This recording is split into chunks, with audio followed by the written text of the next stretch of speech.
MMA Junkie Radio. Today's February 28th, 2018. Hey, last day of February. I am Goes, and this is MMA Junkie Radio, the show before the show. To my left, Gorgeous George. To his left, Dan Tom. Back east, Danny Otto. And what happened to the guy on my right? When did he leave? Anyway, Mike Bond is also in the house. It should be a fun show today, but it's going to be action-packed. And you're going to want to watch the video feed because there's a lot of in studios. In fact, all of them in studio. All of them, boy. How you doing, Danny? I'm doing good. How about you? Good. You're prepping today. You got your dumb show, right? I do. I have my dumb show today. Cool. I'm excited for tonight. Tonight's going to be interesting, and tonight everybody can call in if they want to. So if Junkie Nation is watching and wants to call in, we'll be putting up the number. So they can actually call us tonight, too. Call today for MMA Junkie, and then call tonight for my show, my dumb show. And Danny will give you a prize if you pull them both off. 2 minutes. Danny, tell them what that prize is. It's going to be a sincere handshake and thank you. The next time I see. I have no budget. A sincere hand no what? Money. Handshake. Oh, okay. What you think he said, Dan? No. Dan was about to walk out and call this camera today? No, two. Two? Okay. That one gets turned on right when the show starts. Oh, I see. Okay.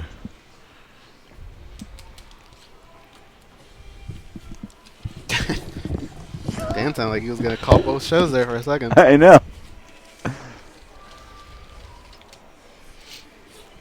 There he is. He's Mike Bond. You missed your part of the intro. Sorry. I see him. All the accolades, all that. They all went down the drain.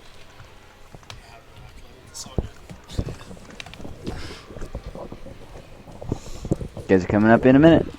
Mike, so as long as we don't have an in-studio, you're more than welcome to co-host, all right? Because we have a lot, but there'll be pockets. Yeah. Okay. No, I'll probably just stay for the first hour because it's only two, right? 2 in the first hour, 4 in the second. Yeah. So. If everyone shows, I don't know. The last 2 got thrown at me late. They were going to do interviews with Junkie, so I imagine John and Kenny. Who were they? Stamann and Soukhamthath, I think. Milstead and Otto.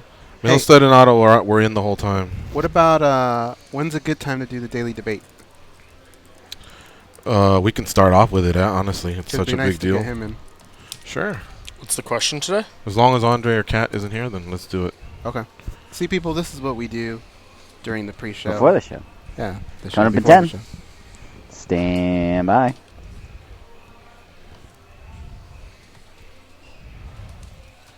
Why the fuck isn't this one? This is your captain speaking. We are making our descent into Las Vegas McCarran Airport. On behalf of our crew, we'd like to thank you for flying MMA Junkie Airlines. Now please fasten your seatbelts and put your tray tables in your upright position because the descent is going to be a little bit bumpy. Alright, Junkie Nation, it's time to roll, baby, on MMA Junkie Radio with Gorgeous George and Gold. This is what we doing while we do it, baby. All night long, we rollin'! Yes! The MMA Junkie Radio revolution is upon us. Can you dig it? There's no escape. No escape. Through the vast frontier of cyberspace and through a sea of stars in outer space. One small step for man, one giant leap for mankind. We've solidified our combat communications stranglehold. We are controlling transmission. With the use of MMA Junkie Radio and SiriusXM satellite radio technology. MMA Junkie Radio. Commence transmission.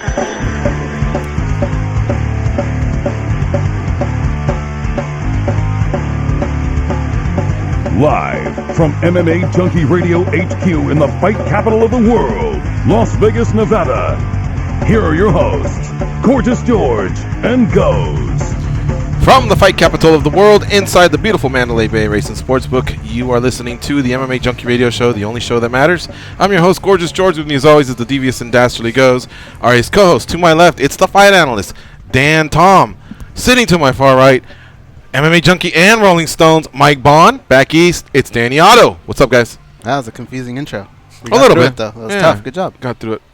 How's everybody? Doing great. You just flew in today? Yeah, I just landed like half an hour ago. Okay. Something. So you were texting me from the phone or from the plane? Sorry. It was a short flight because I was actually over in California at my dad's. So it was, That's I think, right. 38 minutes. in the SoCal, air. right? Laguna or something. Yeah. Like 38 minutes in the air. It was lovely. that? Yeah. All right. Take Cool. that all day. There's more time you spend taking off and landing than you do actually in the air. I know, it's crazy. You were in the OC, so I think they have the steepest takeoff, or one of the steepest takeoffs, because the rich people don't want to hear the plane, so they have to like gun it upwards. Yeah, they made some rocket sort of style. warning. He's like, don't be worried if you haven't done this flight before. Like, this is very regular. It's steeper than normal. And I was like, okay. So they take off steep. Wait, did they change it? Because before what they used to do was they would turn off the engines. Do you remember that? They do. That's well, it's steep, I don't know and if they do still turn off the they engines still for a do little that? bit. Yeah. Oh, yeah. Did Then you they know turn that? them back on. So they turn them off so that the people don't complain about the noise. So if you're on the plane, you go, what the hell? And then they turn them back on once they clear the house. The snobby rich people. Yeah, well, you know, I've been in that area many times when planes are taking off, and It I can be still loud. hear it. Yeah, I just don't know how bad it was, and I mean, hey man, go splash into your millions of dollars. I'm sure you'll get over it, you know, or get a soundproof room. I don't know. I mean, That's where they shouldn't we be grew turning up, off though. engines. That's where we grew up. So now Mike Bond has an appreciation of the mean streets of Orange County, Yeah. where we get our rough edge, right? Exactly. We're going to do something a little bit different because we're going to have a lot of in-studio guests. We're going to do the daily debate a little bit earlier than usual because stuff went down yesterday in California. Again, the mean streets of Orange County, California. Jon Jones had to face the music, the California State Athletic Commission. Now, this is separate from USADA. That'll be a separate hearing. But he did go down there, and it didn't go well for him. So just to recap, his license was revoked, which means he has no license. He's free to apply in 1 year from his last fight. Well, let's just call it August 1st because he fought in late July. So that'll complete his year. And that will be only if he has cleared the hurdles of USADA. He has hurdles to clear there. And, of course, that could get very ugly, or who knows, maybe they pull the Yoel Romero tainted supplement thing, which I believe that's some sort of a defense of theirs. Time served, you never know, man. Crazy things have happened in the sport, but I do expect for them to hit him with 2 years, honestly. Not 4, but 2, because this is a second offense. Not with USADA, but still a second offense. I just think they'll see it that way. Now, as far as the daily debate, you guys want to do it early this time? You in? Do it. Sure. All right, cool. So the question is, do you think Jon Jones 200? Oh, so license was revoked, and here we go. He also got fined $205,000. Do you think Jon Jones $205,000 fine and the license revocation by the CSAC was just? Yes. Fair punishment? No. Harsher penalties. Mike Bond, what do you think? I think all things considered, it was fair. I mean, I like their play of not handing out the suspension because that's up to USADA anyways, and they're probably going to honor it, whatever USADA goes with. So financial penalties seem to make the most sense in this scenario, and I think that works out. I mean, it's 40% of his purse. I know they were trying to argue it should be less, but I think that's pretty on point considering, you know, what he failed for and the fact that he doesn't have a real defense. He basically just pled ignorance. That's all it was. He said, I don't know how this got here. They tested all his supplements. None of them were tainted as far as they could tell. There's no real defense there besides, I don't know how this happened, and how could I be stupid enough to fail this one test, the one test I knew it was coming. Right. So. Goes. I voted yes. I thought it was pretty fair. I'm kind of actually digging the way California is handling things. Jon Jones did a lot of harm to himself, to his opponent, to fans. He's done a lot of things that I think really warrant this type of a fine, and I agree. Yeah, so a lot of people wonder, should there be a cap, you know, because for 20% of Jon Jones is way more than 20% of someone that's 10-10. But I've always felt like that is pretty fair. Otherwise, it's not going to hurt them. You know what I mean? A lot of people say you want to stop somebody from doing something. Hurt him in the pocketbook. That's one way. Suspending him is another way. He's going to get them all. So I agree with you three. I think it was fair. Dan Tom, and I believe USADA, along with the suspension adding to it, will all culminate into what's pretty much fair, what I think everybody believes should happen. Dan? I mean, yeah, it's fair in the sense of what's actually at play. I mean, you could argue that, you know, there's a precedent setting, but ultimately it is going to come down to USADA. And as far as the license revocation, I mean, it all kind of sounds worse than it is. But, you know, he can just reapply in another 6 months. But is it fair? Yeah, it's fair. Mm-hmm. And he can apply in 6 months if USADA also plays ball and says, we're only suspending him for a year. Time served, 6 months ago. Time to go, 6 months. But if USADA says, no, we're tacking on another year or another 2 or 3 or whatever, then that's when the California State Athletic Commission will revisit. By then, I'm sure time served it should be a slam dunk, and unless he's getting into other sorts of trouble. But I think California played it right. They kind of took a step back. They'll let USADA do a lot of the dirty work, and that'll be that. Yeah. So there you have it, folks. That's our daily debate. We're going to continue here, obviously, taking calls and doing other stuff, but we wanted to at least get that out. Mike? No, I was just going to say, I mean, for Jones, I think he has to walk away from that pretty happy. Like, Andy Foster recommended exactly what he got, and he walked in there. And despite everything that happened during that hearing, how embarrassed he got, how they brought up every nook and cranny of every single thing he's done over the years, saying, you got a Bentley given to you from the UFC, but you wrapped that around a pole too, right? Like they were taking some shots at him, and he still, even though he admitted that he never took the USADA forms that they had to fill out for the awareness for when the program came in, and admitted that his managers forged his name on there, which that's something else I'm considering. Like, can Malky Kawa and those guys get in some sort of trouble for that? I don't haven't really know, heard because anyone talking about that. The agents, like in the NFL, they're part of a group, an association. I believe they could sanction somebody for there. In our sport, that doesn't really exist. And look, I understand his angle where he was trying to be brutally honest, just so that he could take a hit here. Oh yeah. My managers actually, watched videos and did whatever I needed to over here. But in the big picture, look, I'm an honest person. I did a polygraph, but I just believe he could have done all that and not admitted to that. I mean, you're beyond that. Why uncover that? I think that hurt him more than it helped him. Doesn't it seem like he comes into these things? I have to imagine that they prepare him, but he still seems underprepared. When he gets hit with these questions, he never rolls with the answer. It just seems like he just randomly comes up with things and just goes that direction. And Malky Kawa, his manager, is part of the NFL's, I'm not sure exactly what it's called, agent association, because he represents at least 20 athletes. When we had him on the other day, I was scanning his site, and he has, some top-notch football players there. So that, along with the 10-plus years of being an agent, for crying out loud, that just did seem like an underprepared group. Yeah.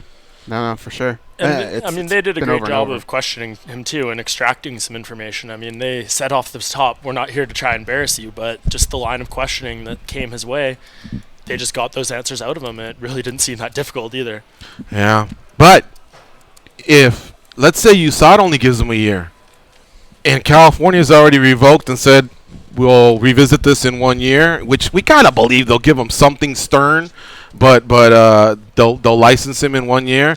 He may have cleared a big hurdle yesterday, because California didn't give him 2 years. They only gave him the 1 year. Yeah, and I think he can handle the monetary fines. He won't like them, but I think he can get past that and make it back in future fights. But what he can't get is a year back of his life. Yeah, I mean, I think the monetary fines, he's been dealing with those for a while now. I mean, he even kind of admitted in there as well that he paid close to $1 million for the lawsuit for his hit and run and stuff to the woman he hit. So I think Jon Jones, I mean, the amount of money this guy's lost himself between not getting fights, having to pay out things, having to pay fines is astronomical. It's crazy. People forget not taking fights, what that does. The amount of fights he could have taken in this time and the money he could have made, it's a lot of money, and you're only a certain age so long, right? And how about his biggest dance partner that awaits him if they do a part 3? I don't know if they will, but Daniel Cormier's already said, didn't he say March of 2019 would be the last time he could possibly fight? So 2 years...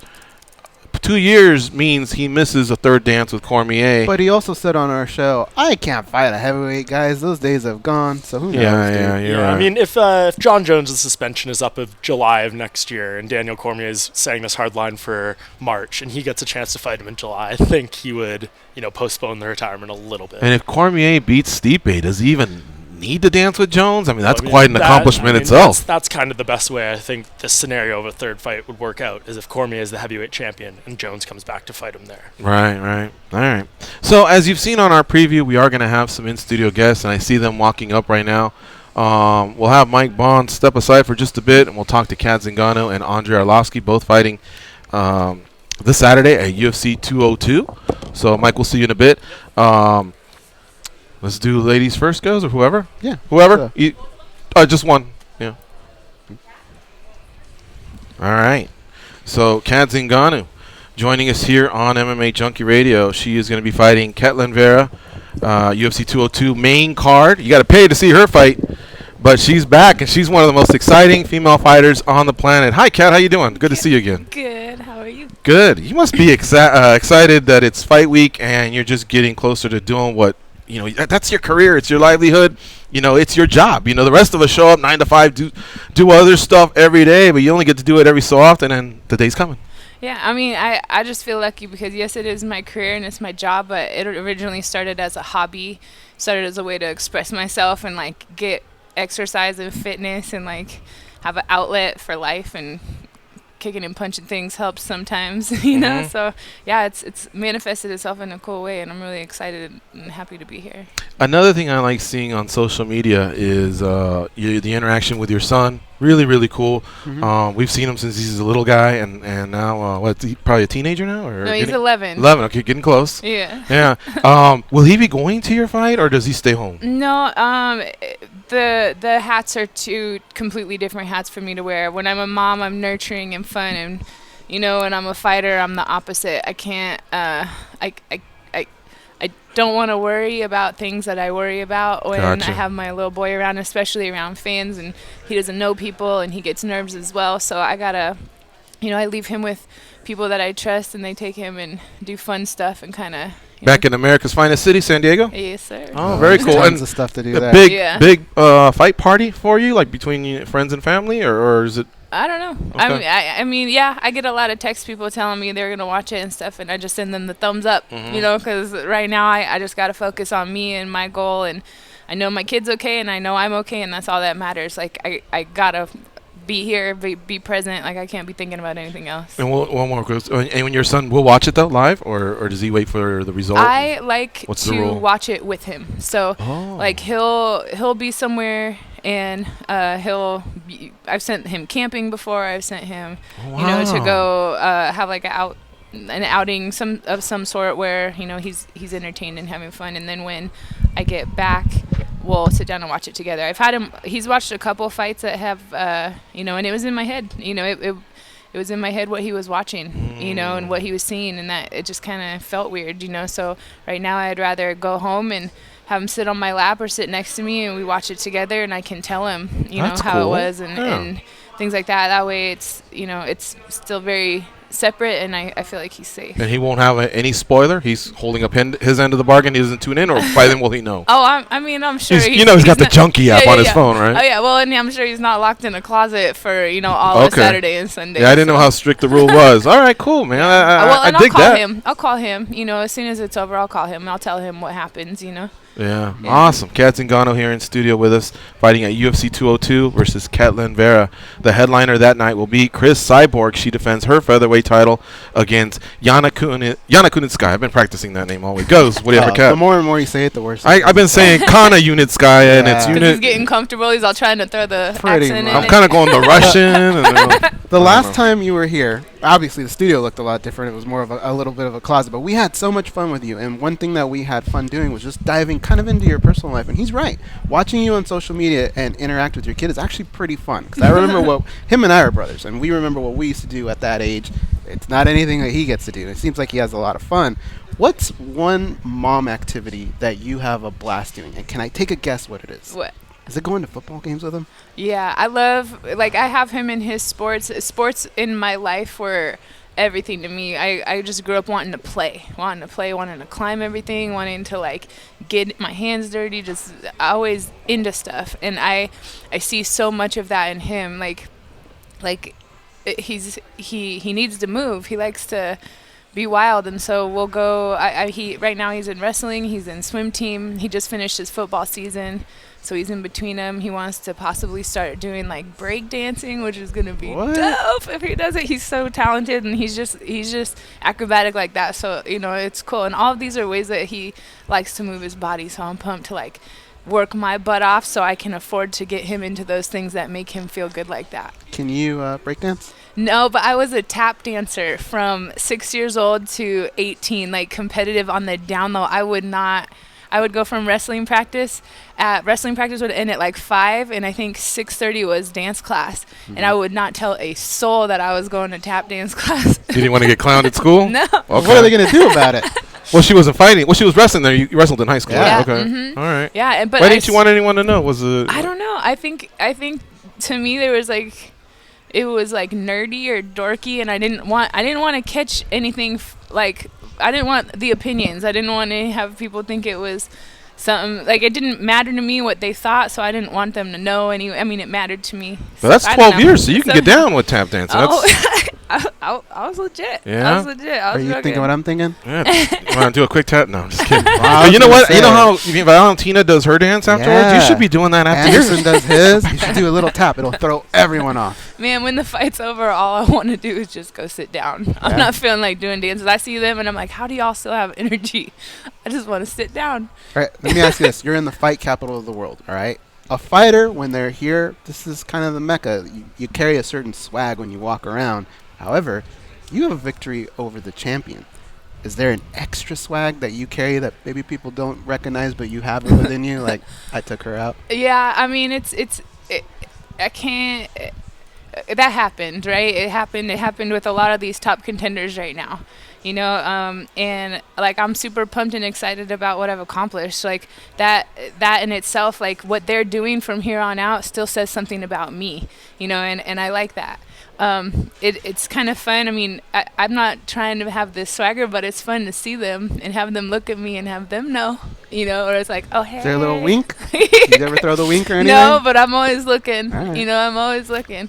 And, you know, they'll. We're talking about Amanda when you see Amanda. I mean, Amanda. We got Raquel. Okay. We got Misha. Yeah. You know, I think the losses I have, those girls got, you know, their hand raised. They did good, but there was things going on that like I could fix.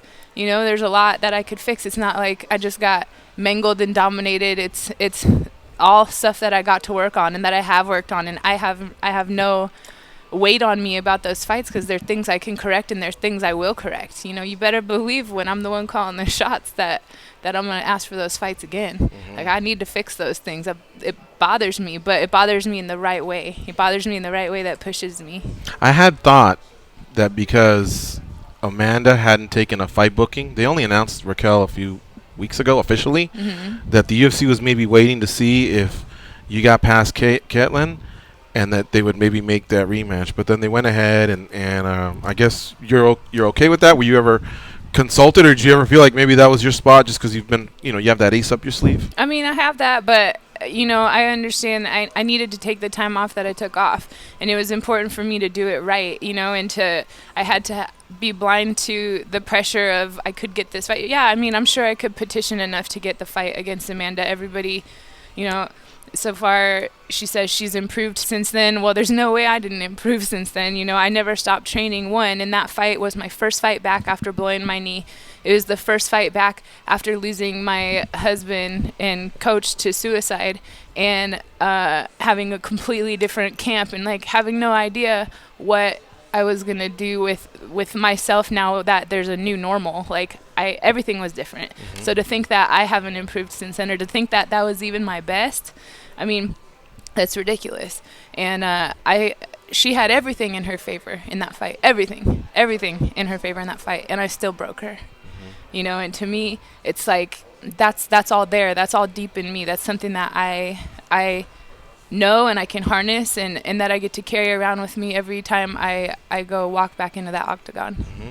And is 2018 one of those years that's gonna, provided you stay healthy, maybe 2-3 fights and boom, like make that title run?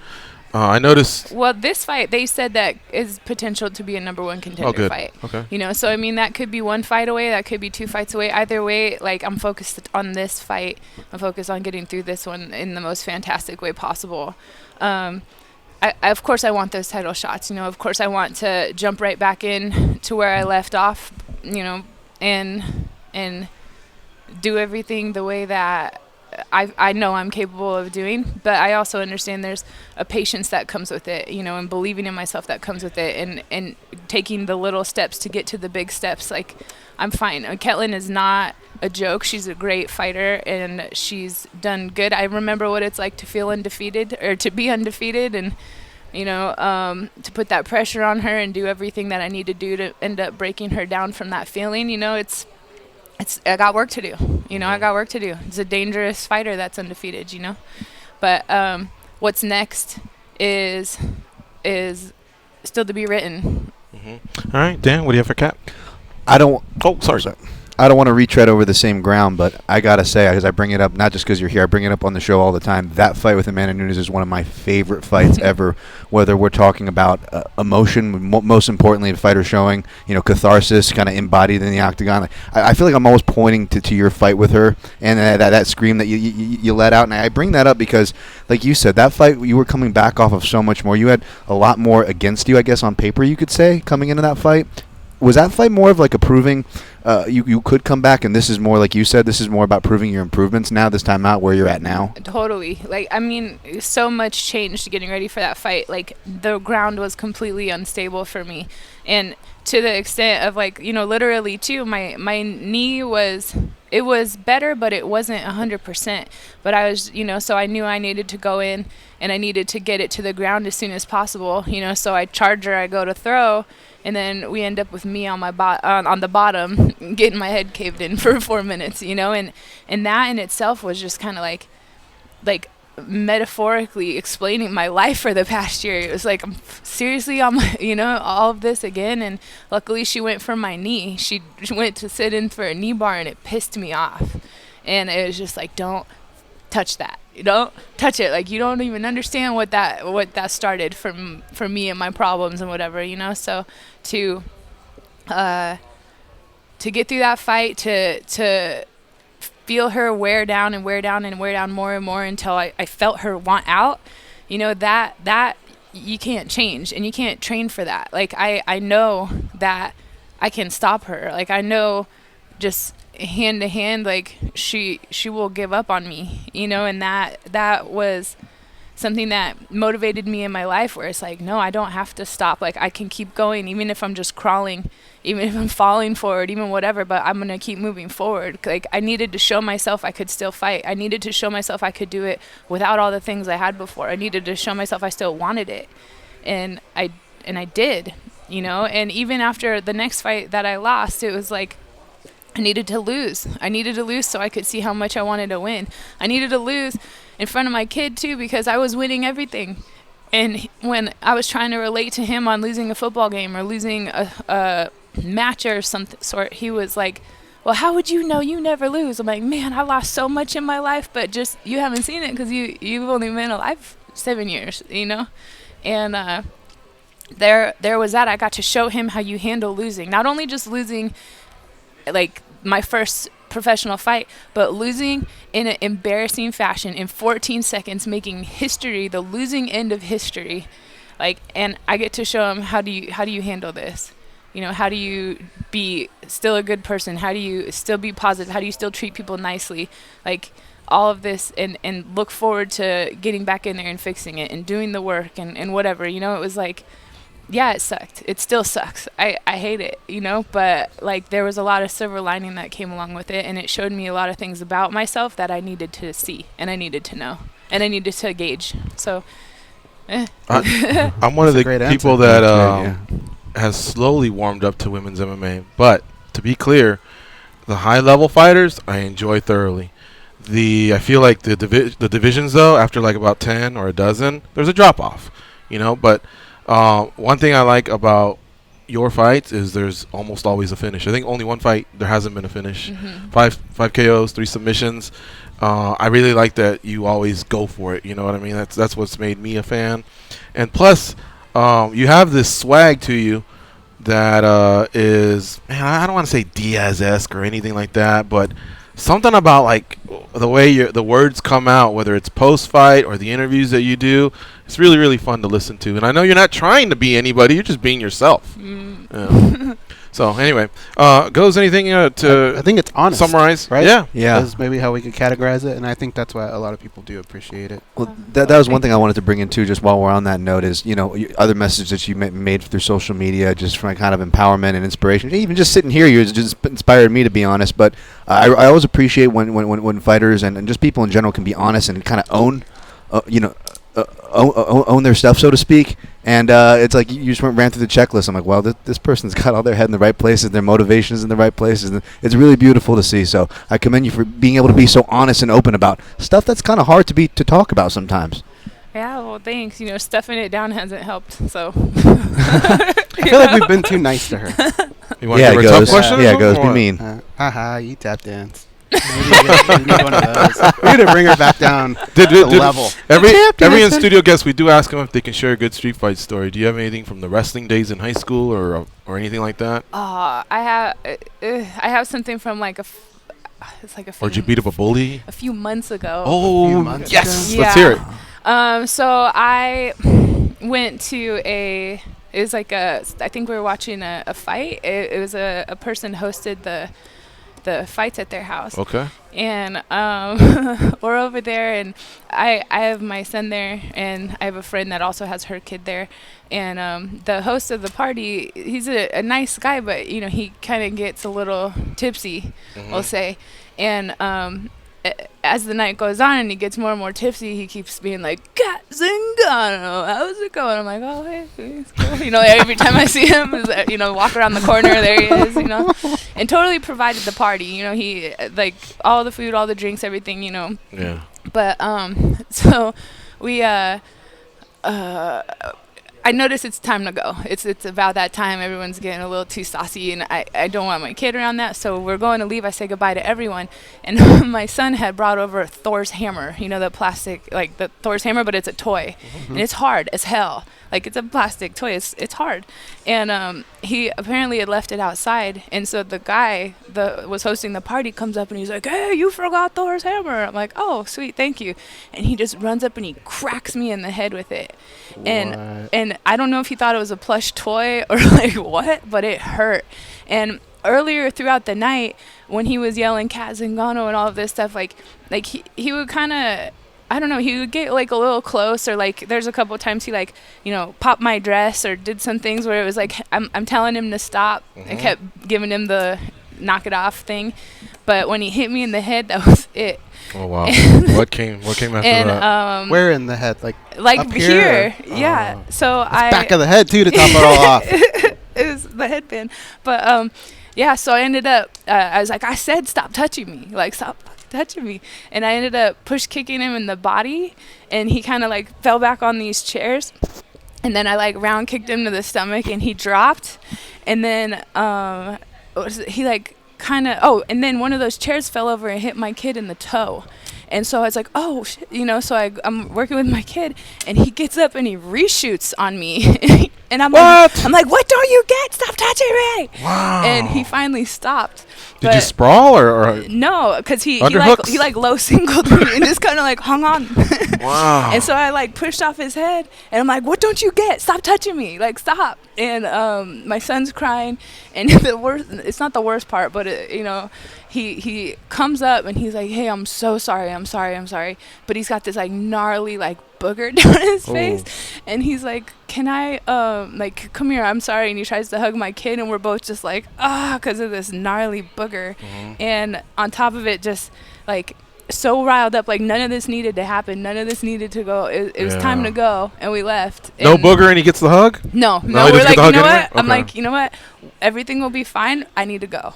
Wow. Like, I need to leave. And the whole next day, couple other times. Did you get an apology the next day or anything? Oh yeah. And then I also got hey, you know what? If anything, I think I need to stop drinking. I think I drink. I think I've been drinking too much. Like, and I'm like, yeah, but I hope you don't do that to anyone again.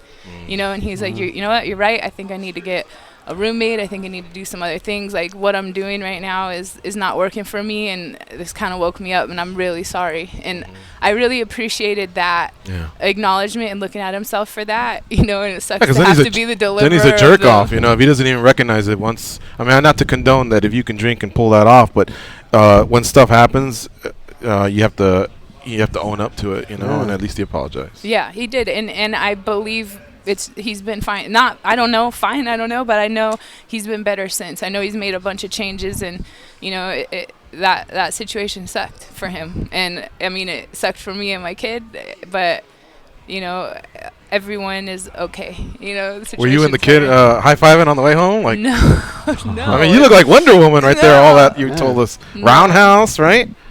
The push kick. That's some action there. It's crazy how accurate you can be when you're fired up in front of your kid. I was like, Oh, dang, yeah. I might have to use that. What are you going to be more conscientious next time she comes in about touching her or having a booger? Because I think it's going to be having a booger. Really? Yeah, next Like, time she's going to be like this. Cat, listen, we can't wait. It's great to have you back in action at UFC 202 on the main card where you deserve to be because you are one of the big stars of women's MMA and all of MMA in general. You get an undefeated fighter. You get to teach her a lesson. And it's got stakes. Possible title shot down the road in 2018. So anyway, thanks for spending some time with us here on the show. We really appreciate it. And if you want to plug social media or any backers or shout out to your son, go right ahead. This is your time. Yeah, give me a follow. I'm on Instagram at Alpha Cat Zingano. Facebook, I got Cat Zingano MMA Fighter. And Twitter, I believe it's just Cat Zingano. Cat Zingano, yeah. All right, there you have it, folks. Check out UFC 202 on Saturday, featuring Cat Zingano and Ketlin Vera. We are going to have another fighter from that fight card, former UFC heavyweight Andrei Arlovski. He'll join us after this break. It's MMA Junkie Radio on SiriusXM, Rush 93. Yeah. This one.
marks on the underbelly of the MMA community. But hey, stretch marks are the new tats. They are Gorgeous George and Goes.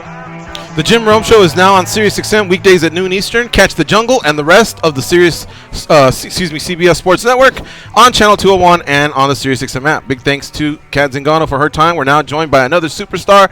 It's former UFC heavyweight champion and interim heavyweight champion Andrei Arlovski, who has 26 wins with 17 KOs under his belt, 3 submissions. That's an 80% finishing rate. Welcome, Andre. How you doing? I'm good, thank you. Good to have you back, my man. Looks like you have that game face ready to go for Saturday. I mean, if they asked you to fight tonight, I think you do it. Yeah, you're absolutely right. I'm very excited about upcoming match against Struve, and I'll bring some violence and pain Saturday. There you go. Do you get as excited now as 10 years ago, 5 years ago? Is it more business now versus a game, or a mixture of both? It's probably like mix of both, and definitely I'm very excited and ready to go. Like Nike, just do it. I like it. We actually got him to smile when he walked in. He was like, "What the fuck?" Whatever. And there he is smiling. That's Andrei Arlovski. You were telling us you're now in South Florida, relocated. You're with the ATT. Was it is it mutual parting from Jackson's? Everybody's still friends, or why'd you wind up leaving that gym? Absolutely. I'm still friends with Coach Wink and Greg Jackson, of course, and but first of all, I'm a family man already, and my son grows, and he's missing me all the time. He's like keep asking, "Daddy, when you're gonna be home?" And for me, it was hard to spend at least 6-7 months a year in Albuquerque. Now I'm training Coconut Creek with ATT. Actually, my management team, Malki Kava and Ibrahim Kava, recommended me like check the gym and team like a while ago, and after 4 losses, and I decided to, why not? And there's a lot of heavyweights there too. It's a lot of heavyweights, and it's close to my home, and it's good. You've always in your career been willing to try new things and always evolve with the sport. How difficult is that though? Because it has to take you out of a certain comfort zone every time, right? 100%. And I mentioned before in an interview when I came to train with Greg Jackson and Coach Wink in Albuquerque, I just came with that attitude, either I'm going to be better or somebody going to whoop my ass again, And when I came to ATT, you're absolutely right, mentioned before that it is a lot of heavyweights in ATT, and I fought a few of them, and I just came, and everyone was friendly, and people nice, and why not? How long does it take for the moment when you walk through the door to finally kind of start to feel like one of the guys in the gym? I have a weird personality. I don't know. For me, it's probably taking more time than other people. But now I feel pretty comfortable, and I'm very excited to train with Mike Brown, Steve Moko, and Mako. That's a great coach, man. That's a great wrestling coach, and just he's intense. I'm sure he pulls a lot out of you. Yep. Yeah, and who was the other guy you said before, Mako? Mike Brown. Mike Brown, yeah, and I'm hearing he's game planning and mental approach. Yep. Yeah, you went from a great coaching team to another great coaching team. Yeah, absolutely right. But I still like this good relationship with Greg and Wink. So, yeah. And how far is the gym from home? Actually, it's 15-20 minutes. Oh. But I have another kickboxing coach, Paulino Hernandez, and he lives in South Miami. So it's taking me like from my home where I live, if it's no traffic, it's at least like 1 hour, 30 minutes drive. That's why I'm renting place right now between 2 gyms, So it's a little bit not uncomfortable to driving all the time, but it's better than nothing. So I'm very excited about my coaches right now. You've reached the highest levels of the sport, being a world champion. Do you still get nervous before fights? 100%. Yeah. I'm even like nervous before I came here for interview. So, absolutely. Mm-hmm. Is it good nervous energy that you can put? Of course, it's good. Nervous. It's like. So it's nothing like. Well, I don't mean to take a shot at him, but like even once, I think Stefan Struve had anxiety. So there's a lot of fighters that have almost. We've heard behind the scenes that have just. Like Vitor Belfort, he didn't want to come out for his fight versus Randy Couture a long time ago. Stefan Struve once had anxiety, so it's not that type of fear. It's just good, healthy nerves for the fight. You're absolutely right. So it's right word, healthy nerves. It makes me like keep me alert all the time, just ready to fight, And I know that camp was great. I'm ready. This is Andrei Arlovski, former UFC heavyweight champion, former interim heavyweight champion. He's fighting Stefan Struve this Saturday at UFC 202. Dan Tom, what do you have for Andrei Arlovski? Yeah, staying on the South Florida scene, compared to New Mexico, do you like it better as far as outside of the gym, as far as lifestyle, what's around, traveling, the weather? I'm a family man already. For me, like lifestyle, it's spend some time, quality time with my family and my friends. Go some restaurants, have a nice dinner, but nothing else. But weather, yeah, absolutely, it's nice. All the time I wear like tees and shorts and flip-flops, so it's perfect. Well, I guess there's the real question is food, right? Now maybe not New Mexico, but you used to train. When I first started watching the sport, you were training out of Chicago. When I'd watch the countdown shows, as you'd be eating like big steak and eggs and eating, they had plenty of food over there. How's the food compare from Chicago to Florida, though? What's better? I'm really thankful to my wife because she's like cooking for me all the time. So Nice. like she's like watching my diet. So I and plus I like to tasty food. So she's like do like very good for me. So even though you're heavyweight and experienced, obviously, even at this stage of the game, you still watch your diet and still put a big importance to that. At age 39, I want to look at least like maybe like I'm 25, 30. So of course I have to like watch my diet. What about? Hopefully my management team bring me some sponsorship. So I have to watch what I'm eating, of course. There we go. I know a lot of the guys down there at American Top Team. They like the Cuban food. Do you ever have any Cuban food down there? Cuban food? No, just Cuban coffee. Okay. Are you tight with the team, or once practice is over, do you just go home? Like, do you hang with those guys? You know what? I was friend with my former friend Travis Brown. When we fought, and I believe our friendship was done after I beat Travis. But no, I'm not friends with anyone. I just have good relationship with all the time. Say hi to Alexei Olenik, everyone. I'm gonna say hi, but nothing close. You know who else is a practical joker? Two of them I know: George Masvidal and King Mo. You get along with those guys? You crack jokes with them? I don't know. I like George, yeah. And actually, when he was in Singapore, when I fought Tibura, so I played some jokes on him. So when next time he's going to be on a show, ask him about my jokes. Right. He was pissed. Andre? He was pissed. He was scared. So it was fun for me. Oh wow! Do you want to know how I knew about the practical jokes? It's because he did something to me a long time ago by accident in Affliction at the hotel. I didn't know this, but you were playing practical jokes on people in the lobby. All the time. So I was going up. We were doing our show up above in one of the rooms, and I had to come down and get Mike Pyle. So when I came down to get him, he was hiding behind pillars, and when people would come out, he'd go, ah, and he'd scare them. And I didn't know. And I was walking by, and I was looking for Mike, and he popped out and went, ah, like that. It scared the shit out of me, George. I think whatever I had in my hands, I dropped it. It took me a while to even go, holy shit. For one, someone just scared me, but that was also Andrei Arlovski. So that's how I knew you did it. So then I sat around and I watched him for a while, and he was doing stuff. I couldn't believe it either. Yeah, that he was a practical joker. But yeah, it took me a while I probably lost a few pounds that day. Oh, jeez. The shock pens and all that. Yeah, so it's a lighter, and when you click it, it shocks you. So when it's birthdays, somebody always asks, hey, do you have anything to light it? You give it to them, they shock them. And then I had a ketchup bottle that when you squeeze it, it shoots out like a ribbon. So it makes you think you're going to get hit with ketchup, but not. But yeah, I was going to bring you that. You've done countless interviews. Do you prefer talking about, what's Struve going to do? What's Arlovski going to do? Or you like joking around about other stuff, food, practical jokes? No, it doesn't matter if somebody going to ask me what's my game plan going for the fight. So actually, I'm about game plan.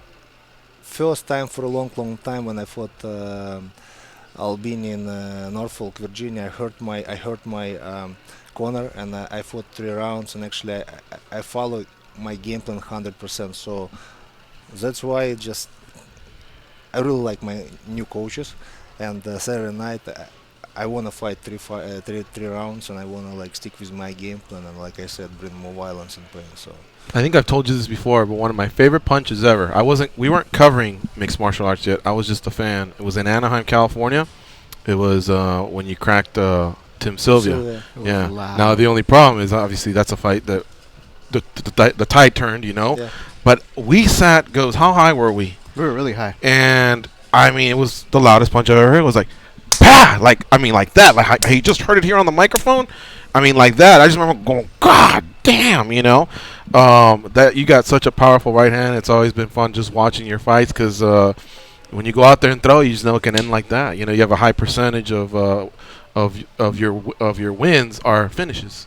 So it's always fun to watch you fight. Thank you. And another thing I like is even after all of these years, whether it's been in the UFC or not, your name still pops, because you paid your dues, you earned those stripes a long time ago being a champion, and hopefully you're cashing big checks because people do really pay to watch guys like yourself continue to fight. I hope you know that. Even when we saw you at World Series of Fighting, I remember seeing some casual fans and they were walking, they go, Arlovski, like, your name pops. So it still means a lot in our sport. Thank you that you mentioned this because obviously because of my fans that I never say no to any, if somebody want to take a picture or sign something, and I really believe that my fans brought me back to UFC back in 2013. So yeah, that's why I first was very nice to my fans, and my fans pay me back. So that's now I'm in UFC and I'm very excited. Him and I have been doing this show for 10 years, and the one thing that I've heard about you a lot from the fans, I think you made a lot of fans when your website used to do these live Q&As. Yeah. And I've heard a lot of people go, I love that guy. I used to talk to him like almost once a week on the website. Yeah, it was yeah. I did live video chats like every week, but yeah. I still think we need to see you in more movies. Now, granted, I see you more as a bad guy. Actually, I'm not gonna lie. I was in a movie recently, so it's gonna be in September. What's the name of the movie? Can you tell us? I'm not sure if I can say this because it's a small role, but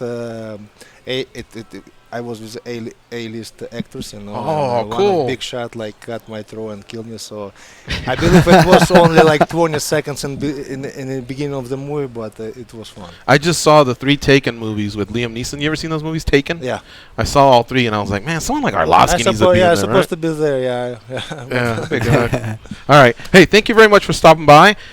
Good luck on Saturday versus Stefan Struve, and hopefully we can have you on the show before your next fight as well. Yeah. Anytime you're fighting, we're in. Thank you guys for having me, and God bless you and your families, and thanks again, my friends. Thank you. Very much. Follow him on Twitter, Andrei Arlovski. We're going to take our last break. It's MMA Junkie Radio on Sirius 67 Rush 93. Don't forget, this weekend's UFC 202, Andrei Arlovski will be fighting Stefan Struve on that card here in Las Vegas. We'll be right back.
Yeah, you. Can you please tap that rather large fellow on the shoulder and tell him it's time for more MMA Junkie Radio with Gorgeous George and Goes? Thank you.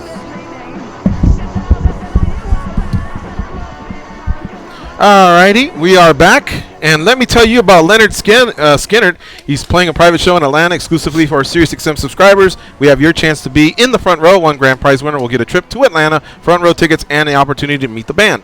Plus, check out their limited time channel, Freebird Leonard Skinner's Southern Rock channel, starting March 2nd on Channel 30. For official rules and to enter, go to SiriusXM.com/Freebird. Do that before March 8th. No additional purchase is necessary.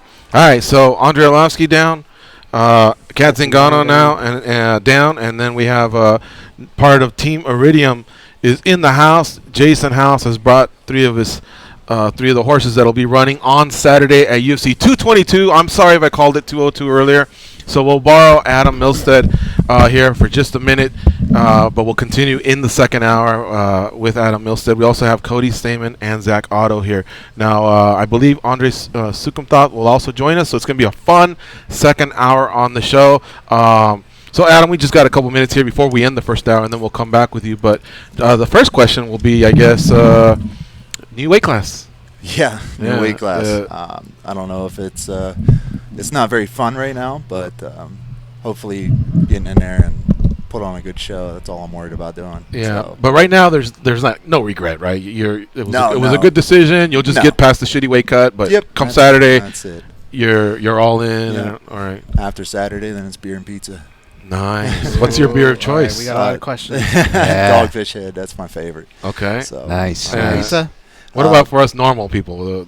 Give me a regular beer. A regular beer? Oh, am I supposed to Dogfish. say? Am I supposed Did to you say really Modelo? Hey, he's Yeah, in there friendly you go. territory. Modelo. He's in friendly territory with IPAs and. Thank you. Yes. What'd you call it though? Dogfish. Dogfish Head. Dogfish Head. It's a Wow. good one. There's never. I'm never shocked at the names anymore. Yeah. You know. They've been around for a but while, if he's but in, it's good. he's in. And what kind of pizza do you like? Anything with pepperoni and lots of cheese, banana peppers. It's a good combo. Banana pepper. I've never heard that of you. I've heard of peppers, but not banana pepper. I You would like them. Oh, okay. I could stick my hand in and just eat a whole bunch of them. That is. But you're not going to do that after the weigh-in, right? You probably have some. No, it's probably yeah. You ease into it. That's post-fight. I love how he said probably.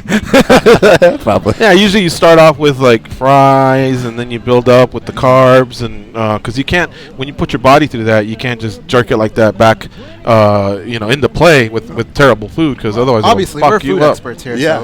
So Pizza. Yeah. Pizza's a well-rounded meal, though. Yeah. I mean, you got your vegetables, you got your protein, cheese, you got your carbs. it's round. It's round, well-rounded. Can't get more. I round than subscribe to a waste is a terrible thing to mind, so I like talking about food. All Yeah. right, so we are going to take this quick break, and when we come back, we'll continue our interview here with Adam Milstead, who will be fighting at UFC 222 versus Jordan Johnson. He'll be followed by Zach Otto and Cody Stamann. Also, Andrei Soukhamthath, I believe, will be here in studio. It's the MMA Junkie Radio Show on SiriusXM Rush 93. Stay close. We'll be right back.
I bet you there is.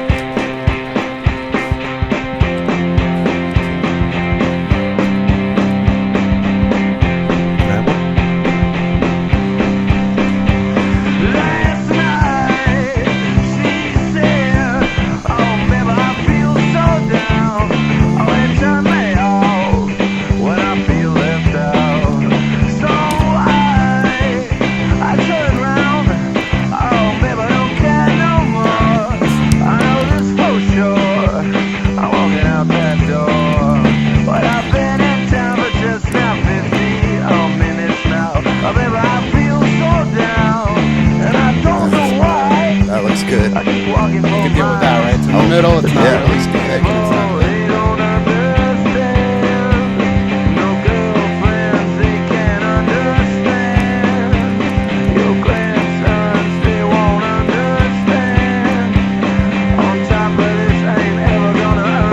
So you don't want to scramble me on the hot chicken. All right, here we go. It's the second hour of the MMA Junkie Radio Show. We got Adam Milstead here in the studio with us. Now fighting at light heavyweight. That's 205. Can I give away you're walking around weight now, or is that a secret? Oh, yeah. He's at 214. So it doesn't look like it'll be one of the worst weight cuts I've ever heard. But then again, I'm not the one doing it. How are you feeling right now, Adam? You a happy guy, or should we shut the fuck up when it comes to this pizza talk, or what? We don't want to get punched before. No, I'm hungry, but it's like a hangry type of thing, you know. So I'm gonna go in there angry and hungry at the same time. He's basically the Incredible Food Hulk right now. Wow. That's it. Okay. All right. Well, so tell me about this dough rising, or what's happening over here? What was he saying in the commercial? Him, like, are you a thin crust guy or a thick crust? And he said he's kind of in the middle, but he brought up the whole. You want to just say it? Yeah. Well, out here in Vegas, the dough doesn't rise very well. There's no humidity really, so unless you guys have. I can accept that. I can accept that one. Yeah, but so I'm on the fence because here, okay, obviously, you'll hear stuff about Vegas, and there's a lot of it's true, and a lot of it's not. But I'll have you know, it snowed here 2 days ago. Who the fuck knows that? Yeah, right. Yeah, caught you by surprise, right? Yeah. So I don't know. I'll have to look into the humidity thing. But what I tried to tell him off the break was, there's places that I think he'll try, and he'll say, "This is good." I don't. You gonna take him to that Chicago spot? Oh, I haven't even showed you that one. But this one's more. I showed him naked. Did you find it in Napoleotis? I kind of made it up. Yeah, there was one that was close to it. I know there was a soccer team that Diego Maradona played for, and it was called Napoli. So I just added on to it. I was kind of ad-libbing, but there's not a Napoleotis, but there is a place out here called Grimaldi's, and you can use it to test Adam's theory because it's true. A lot of I was indoctrinated. I'm indoctrinated. I'm a West Coaster, but I lived out in New York for a little bit, and so I got indoctrinated, right? And they're like, "Oh, the water's different, the humidity is different. There's all these different things." So this place out here called Grimaldi's, they'll actually ship the water out from New York, and use that. And ironically, you think in New York, dirty city, but they actually did water testing individually for all the states in New York. Even in the city water, actually comes up like one of the top cleanest waters. How about that? And they use that in their dough, and you can actually taste the difference. Now, I'm actually not even the biggest fan of Grimaldi's pizza, though I'm giving them a solid plug. So hopefully that balances out my opinion. You're not a sponsor, so don't be picky. Yeah, we're all wearing Grimaldi shirts on Monday. But I will say you can taste the difference for what that's worth. So. Yeah, it's hit and miss, but I will back Mr. Milstead up there for that. Honestly, it doesn't matter. I'm so hungry right now. I could eat anything, and it's going to taste like a 5-star restaurant. So that's true. Is that level, right? Yeah. So you got to wait until at least I get back up to my normal levels, and then I can get back in there and try some pizza and give you an actual good review. So let's say we ever make it out to Pennsylvania. Are you on the part where you're a Philly cheesesteak guy, or is there something more particular about where you came from that one would want to try? Something authentic from your city or the state that, other than the the Philly cheesesteak? Well, that's Philadelphia's thing, and we don't like Philadelphia too much. So you're Western Pennsylvania? Yeah, Pittsburgh. Okay. So Pittsburgh is an Italian city. That's straight. That's why it's so hard for me to find fighters to spar with, because they're all Italians. They're all about yay big. But in a sense that they got good Italian food, but of course Italians make great pizza.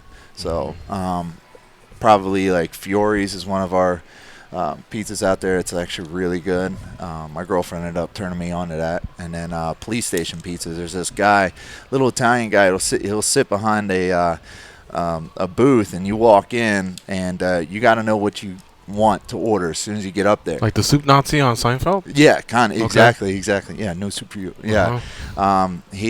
He'll sit there right there. If you go up, we watch guys go up, and they'll be like, I'll have. He's like, next, So, yeah, this guy's. They have the pizza. Yeah, they have the pizza already made. They'll just throw it in the oven real quick and then warm it up. And next means go to the end of the line, or you're just on deck, and the next person goes up. How bad is the punishment? It's pretty bad on certain nights. Thursdays, Fridays are pretty bad. So. Wow. But what's that called? Police station pizza? Police station pizza. It's delicious. That's Fiore's, yeah.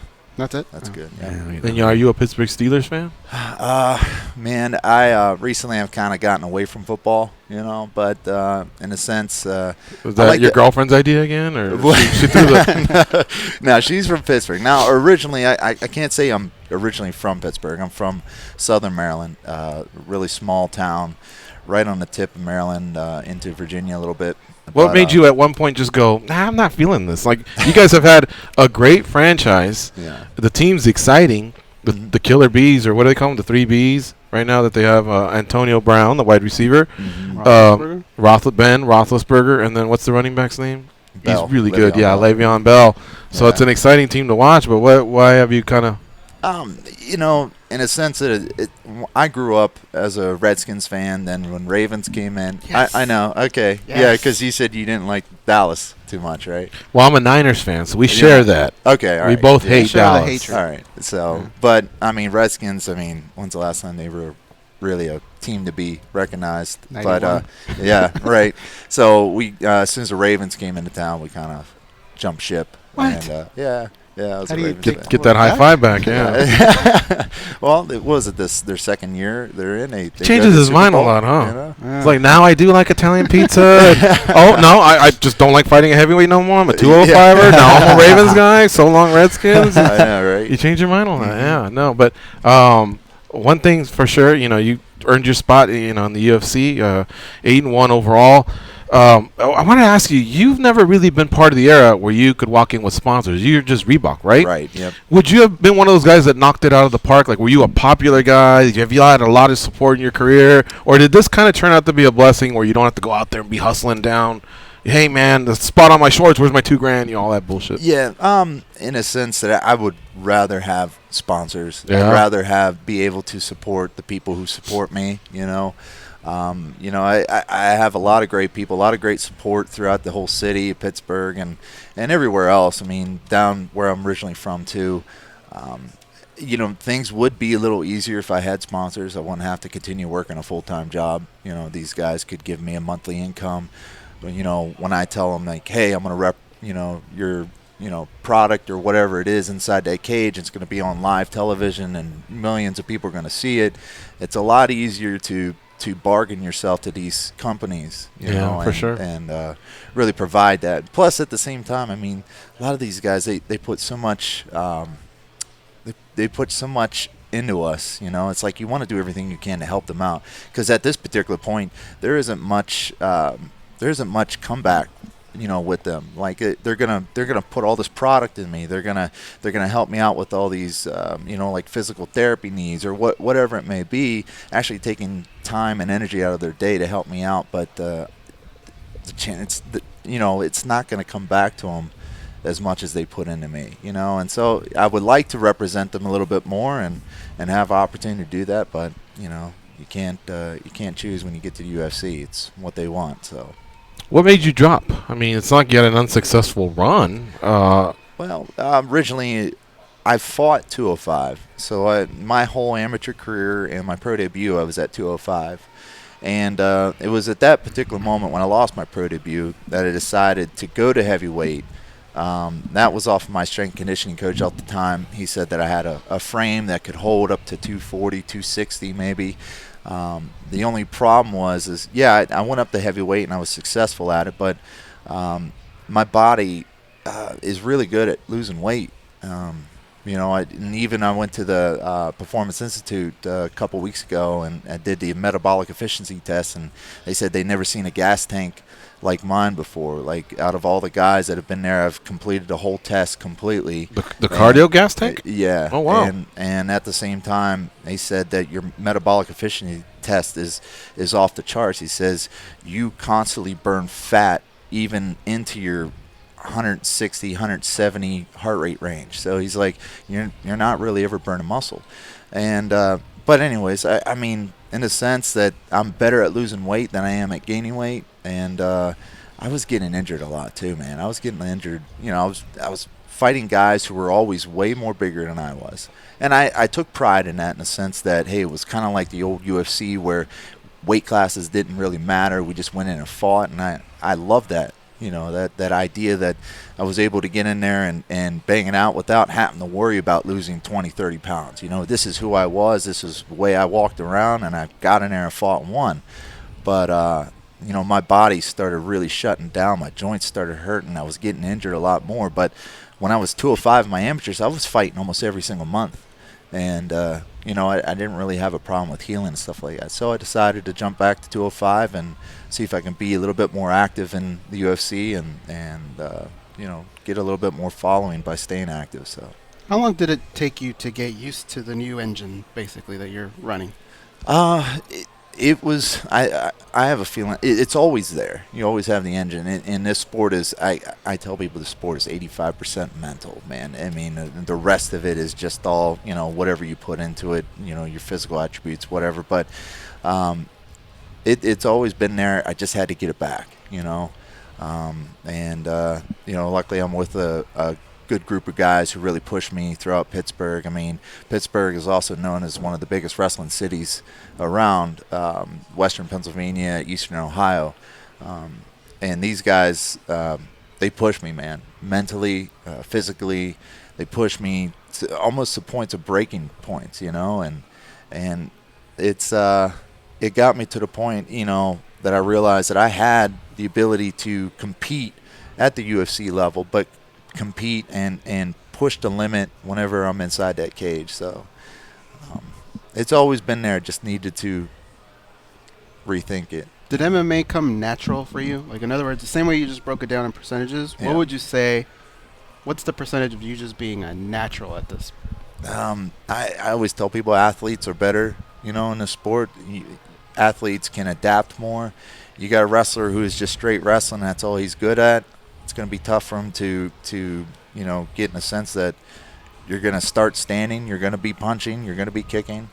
You know, percentage-wise, I don't know. I couldn't put it. I would just say just my whole years growing up, I played baseball, I played football, and I did wrestling. And I did that all through high school, you know, all through my little leagues and stuff like that. So, I mean, it's I was an athlete at first, and it seemed to really help transition into MMA. But I was a little worried when I first got in MMA too, because, you know, it's a funny thing. I tell people I was never in a street fight or anything in my entire life. Wanted to hear a good street fight story. Yeah, I know. Yeah, we used to go out to the block and punch each other in the face. No, I never had that. You know, number one, my father was big on academics. I mean, we grew up poor. We were poor as hell. But, you know, the one thing he wanted me to realize is that he didn't want me to live this way anymore. So he focused, he put everything he could in making sure that my academics were right, and then I stayed busy doing sports and stuff like that. You want your kids to stay out of trouble, get them into wrestling, get them into football, get them into baseball, whatever. Get them something else to keep their mind off of everything else, you know.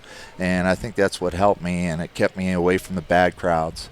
But when I got in MMA, that's when I had my first fight where I got to knock this guy out. Like, I'm in there to hurt this guy and put on a show, and it was hard for me to realize, because, like, I had nothing against this guy I'm getting ready to fight, you know. So I had to come up with things. It was like, I don't like his haircut, you know, and that's why I don't like him. I'm going to go out and punch him. But I ended up winning it and stuck with it ever since, so. Man, yeah, that sounds like a natural progression, you know, because you say you've wrestled since grade school. But tell me, you know, with the wrestling crew and the guys you're working with now, obviously there's probably a meld there. But are you working with the same camp that you were out here with last time? Training camp? Most of them. Not with Bob Meese anymore. Bob is, you know, he's very busy, obviously, because he's with Cody Garbrandt Right. and Yeah. those Yeah. guys. Yeah. So, I'm with Chris Williams. Chris Williams is a great boxing coach throughout Pittsburgh. People know him very well, and he's very strategic. But at the most part, he actually works to mold into my style and not create a whole new style for himself. So he's good in that sense. And then, of course, I work with Jason Cardillo now. Jason Cardillo is he's a really well-known wrestler throughout Pittsburgh and actually Pennsylvania. And he used to be the head coach at Canamac, which is one of the best high school wrestling programs in the country. I think last year, the year before, they had 4 or 5 nationally ranked guys. So he knows his stuff, and then of course I work with strength conditioning coaches as well. So let me ask you, speaking of styles and stuff, because again, like you said, you having to motivate yourself in that example you gave, and not having the traditional fighting background versus more of an athletic background. Was there any fighters that maybe you idolized as far as maybe growing up, or now you look back as far as applying to your craft and what you want to little things you like to take from, whether it's a boxer or anybody? Dan Marino. He's from Western Pennsylvania. Yeah. Right? No, you're thinking about. Oh God, I can't. Joe Montana. Yes. Okay. No, not Joe. He was from Pennsylvania as well. Was he? I think it was at Beaver Falls, which is where I first lived. Mm-hmm. Fighter-wise, I can tell you the moment that I truly got in MMA and I really started watching it closely, and everybody here can remember the Stephen Bonner Forrest Griffin fight. Oh yeah, it was. They fought. Yeah, yeah. Certainly not the second one. The first one, right? Okay. Yeah, yeah. The first one was that moment where it was like. That was amazing. People were on their feet. It was. They're calling each other. Dude, put it on Spike. Yeah, right. I mean, these guys are throwing down. Yeah, and everybody's like, I remember me and my dad were sitting down, and it was free, and we were just sitting there watching it, and we were thinking, oh, my goodness, this is incredible. This is crazy.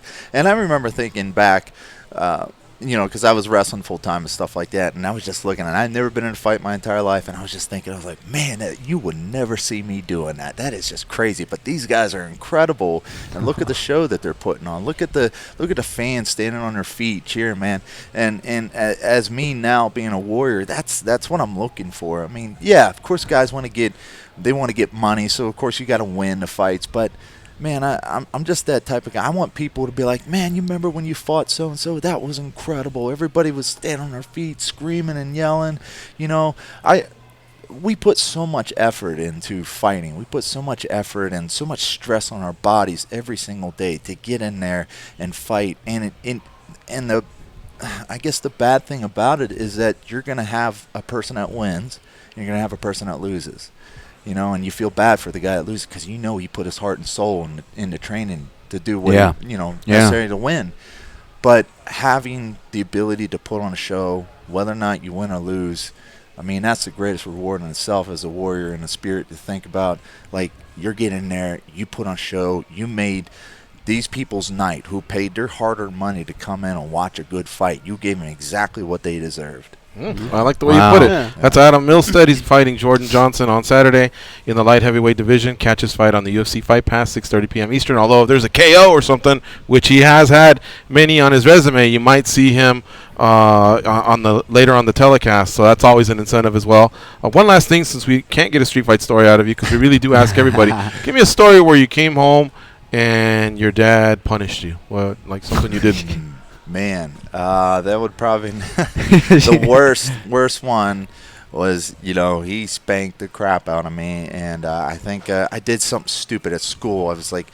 I was in grade school, and I pulled this chick's chair out just to kind of be funny, like how they stand up and say something, and I pulled it out, and I was like, she's going to fall down, it's going to be funny. But it wasn't just a fall down. She hit her head on the desk. I was like, oh God, and then the teacher grabbed me up by my arm, took me in, wrote me up, referral, discipline stuff. I got home, and I got an ass beating. And but I tell you what, I never did that again. And did it have to do because it was a girl? Had it been a guy, would have you high-fived you? Jeez. boys will be boys, she was just there at the wrong time. That's all that was. But yeah. So because I honestly think if I do that, I'm thinking back to when I was a kid. I got in trouble too. If it was a guy, I think my dad would have laughed. If it was a girl, I think you No. would have felt compelled. If you to swear. pinataed a guy, Huh? that you would. I got in trouble for it. He wouldn't have laughed. Oh, really? Yeah, I did geez. the same thing he did, but the kid went to brace himself on the desk, and he brought the desk down, and it like jacked up his finger. He had to wear a brace. Oh, and I got wow. in trouble for it, and he Jeez. did not like it. Huh. I remember I got a belt for that Oh one. yeah, I got a wooden brush. A wooden He was brush? He was strong. He Those was things very are strong. thick. Yeah. George accidentally pinated a girl once. Did you get a punishment, George? No, I didn't, but I had to give her all the candy. That's At punishment. least he could That's do it. punishment. Yeah, I guess. There was still other candy I could have grabbed. But I went to swing. They moved it, and the first time it cracked, so a couple little candies came out. Yeah.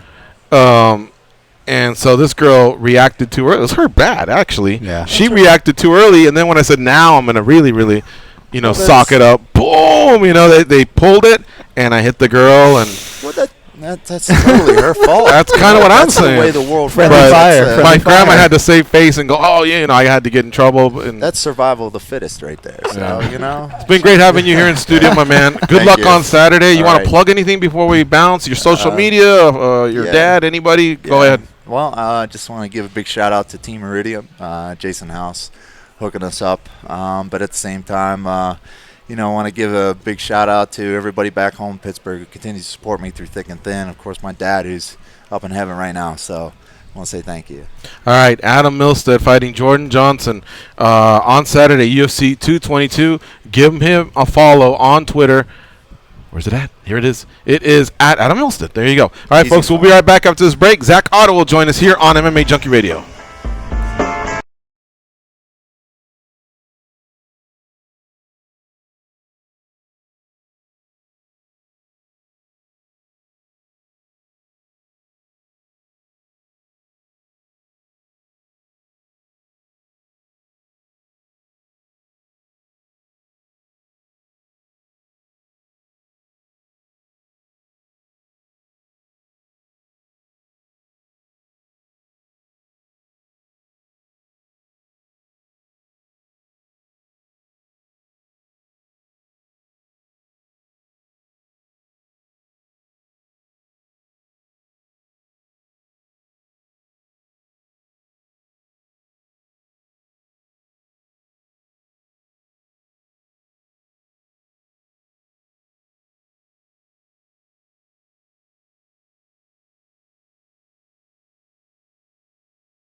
frequency. Up, up, down, down, left, right, B-A, start.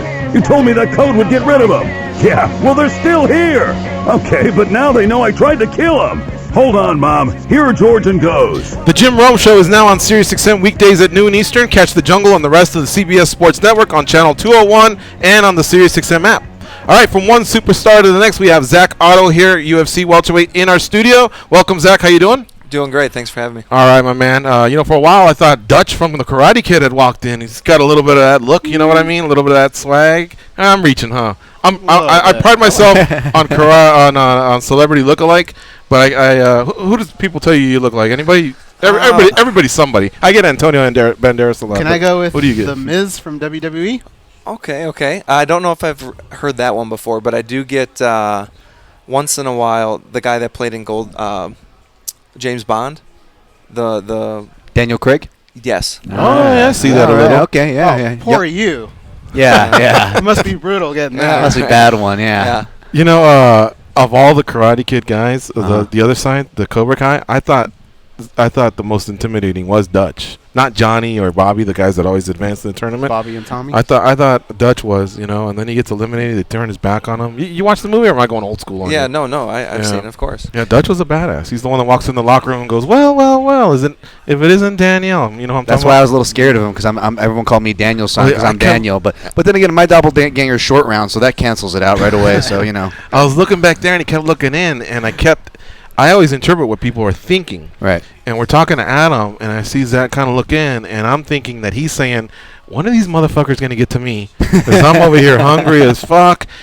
I need 5 questions, and I need to bounce. Chop the leg. Yeah, exactly. All right, let me ask you something that I guess doesn't really start off with you, and it's no disrespect, but Mike Powell just announced this is his last run. What do you think of that? Like, is an honor to share the cage, or are you one of those G's that's going to say, well, I'm the one that's going to bounce him out of the sport? Like, how do you tackle that? No, it's an honor, just because I've been a fan of Mike Pyle for a long time. When I came up as an amateur and young pro, I would tune in anytime he was going to fight. We fight in the same weight class, and I really liked how well-rounded and stuff he was. So I feel honored, that I'm his last fight, and I wish him well in retirement, Nothing personal against the guy. I don't really know him. I was just a big fan of his. So, he's been having a long layoff. I'm surprised that he did come back and do one more. I thought maybe he would just be done now after that last fight.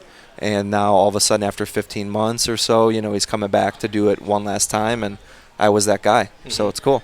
Speed kills. I hear you, man. It applies in all sports. First question: did you play other sports as well, where speed was a factor? Football, baseball, basketball? Yes, sir. Yeah, I always grew up playing sports. Basketball, baseball as a kid. Did you have wheels? Really into baseball. Yeah. Yeah. I played football. I played football in high school. I was all-state linebacker in high school. Oh wow. And then I played some football at the Air Force Academy out in Colorado, which is a Division I school. So. I mostly played other sports growing up. Wrestling was always kind of like a second sport to me. Whatever sport I was involved with at the time, like wrestling was always kind of second. And then, what were you bad at? Was there anything that you couldn't do? You don't strike me as a good singer. I wouldn't want to take it. Athletic-wise, I'm thinking athletic-wise. He doesn't look like he can cook either. Why can't he cook or sing? I don't know. He just looks like he's an outdoors guy. If you need to make an addition to the house, call Zach. He looks like blue collar, But it's like, hey, can you make a lasagna? No, just pop it in the oven. I will co-sign on the cooking because I asked him how'd you do your eggs, scrambled or fried, and he just said, all right, I threw it in the pan. Well, that's the way they were made for me. I'm not doing any cooking this week, but was there an athletic activity that you just couldn't get down? Maybe like tennis. Just because I didn't have enough interest to get good at it or something. I've only played it a couple times. What about a real sport? Because I played baseball for so long, it's hard for me to golf because it's a different kind of swing. Yeah. That's true. Were you a power hitter or like base hits? I batted third, so not the most power on the team, but I'd get on base and have decent power. You get your genes from the dad's side or the mom's side, or were they both athletes? My mom's side was more of the athletes, but my dad's side had a little bit more of like the physicality. So a lot of bodybuilders and bigger guys on my dad's side, but a lot of athletes on my mom's side. Do you want to pick on us for a second? The three of us, one of us grew up doing karate, the other one water polo, and the other one soccer. Who's who? Soccer? No. Okay. Water polo? No. Man, I'm getting all these wrong. Water polo? Yeah. Okay. Karate? No. Well, no, that wouldn't make sense. Karate, Yeah. water polo. No, soccer. I mean soccer, yeah. Uh-huh. Yeah. Water polo. Wow. But water polo Wow. is Took me a little bit, a but I got tough hell week. As I also played football Uh. and basketball, and the toughest hell week ever was water polo. I couldn't believe it. I only played it 1 year, but I couldn't believe how sore I was, man. Fuck, you have soreness and muscles you didn't even know existed. I bet. Yeah, Yeah. well, you're using everything. Yeah. You know. Yeah. Yeah, now that you bring it up, I'm not the best swimmer. So No? I do swim for training, but I'm not good at it. So it makes it difficult. It's hard, you know, and that's what I'm looking for. So, yeah, not the best swimmer. When you think of Mike Pyle, that's one thing that stood out for me is he's very well-rounded. Mm-hmm. But what would you say makes him the most dangerous? In the clinch, I'd say he's got really good clinch ability. You know, at a time back in the day, his jiu-jitsu was pretty top-notch, but now jiu-jitsu's every year evolving, and you're getting some really high-level guys. I train with some really high-level jiu-jitsu players. Although he's black belt level for sure, it's nothing like completely out of the ordinary, I think. But his clinch game is really solid. Yeah, he does a great job breaking posture, keeping you off balance, throwing knees and elbows and stuff like that. So definitely something I've paid attention to with my training and, you know, staying sharp with. Now, I've heard interviews from you before, and you sound like a really sharp guy. I'm not saying because you're right here and can pummel me, but you know what I'm saying? No. You sound like a really sharp guy. Is that something you picked up from your athletics, and you kind of bring it in to apply that preparation for each individual matchup, or? Yeah, you know, I've been playing sports my whole life, and on the football side of things as well, I was a captain on the team, right, and leader of the defense, you know, breaking down offensive schemes and stuff like that. So I'm used to watching tape and breaking things down and trying to talk that out with a group of people, I suppose. And on the martial arts side, I know you're still affiliated with Pura Vida BJJ, right? But correct me if I'm wrong. Aren't you I dare say owner or some kind of Yeah, I'm a co-owner of the gym. Okay, so, okay. Jay Clipp is here with me. He's also in my corner for every one of my fights. We co-own the gym together. So you guys get a lot of people 50-50 owners and you know, we have a lot of fighters coming up under us, amateur and young pros, and we just got one of our fighters signed. So she's managed as well by Iridium, which I'm managed by, and she'll be looking to have her UFC debut here pretty soon. You still in touch with Henry? Yes, sir. Oh, yep. okay. But he's not here? No. So I was a student of his for a while, and then he moved out of state, and we took over the gym and renamed it Pura Vida in honor of him. He's from Costa Rica. Right. So he's been living in Colorado. He still teaches out there and has a full-time job as well. We still keep in contact with him. In fact, Jake and I were just out visiting him in January. So he's the guy I told you about when we had you on the phone. Yeah, that's right. I met him in Costa Rica, and he stood up the trig on the reality show. Okay. So, yeah. Zach, one last thing here. Every in-studio guest, we take a shot. We ask, can you share a good street fight story? Oh, man. Okay, yeah, I got a real good one, actually. All right. Don't hold back. Really? Details. I don't know if I should say this one. Oh, it was a strip bar? No. It was at a club in Milwaukee, all right, and it was with Latrell Sprewell and his whole gang. Let's hear it. So yeah, apparently they have a little bit of a reputation. Not so much him, like he's a good guy and he kind of hangs back and stuff. But he choked his coach. He ain't that good of a guy. Okay, yeah, I guess so. But I mean, he wasn't as involved, but it was the group that he was with and guys that are always hanging out with him, and he can be seen quite a bit out at the clubs in Milwaukee, where he's originally from. And yeah, something happened between his group of friends and my group of friends, and we thought we kind of handled it on the inside of the club, and it was right at bar close. And this was years ago. Handled it as in talked it out, or handled it as no? There was some confrontation and had to get split up, and they end up getting escorted out of the club, and we got to stay. But then it was shortly bar closed. I'm talking this was like 9 years ago. Okay. So, and then we think it's all over, but we go outside and they're waiting for us. So then it happened again out on the sidewalk. How many numbers did they have? It was pretty even, but they were way bigger. Okay. They were, he hangs out with a lot of How'd it go? big guys. How'd it go for you guys? We did pretty well. Yeah. Yeah. Well, what were your stats? Did you have a couple KOs? It went well for me. Uh-huh. But it was probably right around the time I actually started training, so I went right for a takedown on somebody that was way bigger than me. And is that a good idea in a street fight, though? Because now you're on the ground, people start kicking, bottles. Yeah. No bottles out there, because it was outside. But was it Sprewell you took down? It ended okay, and people kind of got involved. But just funny that it was with another, The Sprewell, did you take him down? Was he the guy you took down? Sprewell, no. Like I said, he wasn't. He was trying not to get involved. Oh, I see. His friends. Oh, okay. I've often wondered in those scenarios if Latrell would be the guy that says, now you got to deal with me and my boys, or me and get my them, boys. Yeah. I kind of think celebrities are usually. I would have guessed though that Latrell had that side because he choked PJ Carlissimo, a coach of his. Yeah, it was a big deal, and you could just tell hey, at some point if somebody wanted to throw down, but NBA players they're like winging punches. Yeah, we all have that one friend, that's a little bit more of a hothead than the rest. It's actually not me and my group, believe it or not. But no, and I'm sure he probably causes some trouble once in a while for them, and it was handled, but.